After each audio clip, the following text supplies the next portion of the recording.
what do you see as Minnesota's biggest threat? And how can we unite around it and solve it? What would be your strategy for trying to get around that threat? How can we get to it?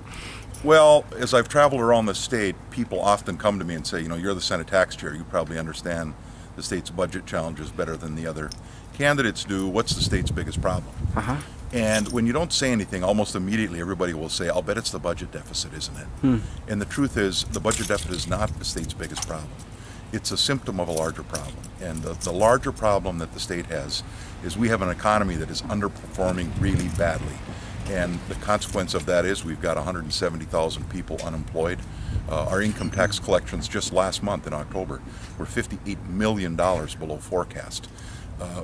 The next governor is going to have to be, I would call him a uniter, a problem solver, somebody who can bring in the business community, bring in the labor community, bring in suburban and urban and rural interests, and figure out how we can get Minnesota's economy going so that we have the revenue to invest in things that we think, I think that all Minnesotans think are important. It sounds like, as well as identifying a problem, it sounds like you say that the problem is almost our strategy.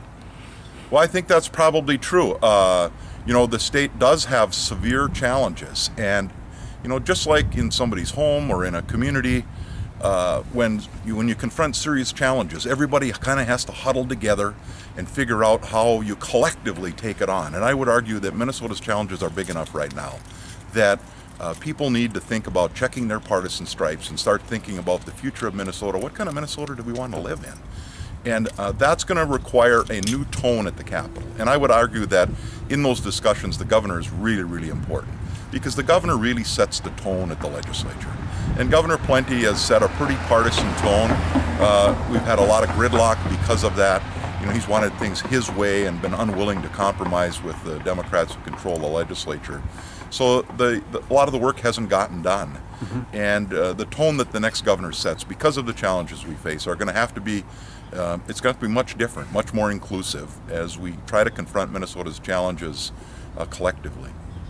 Well, thank you very much.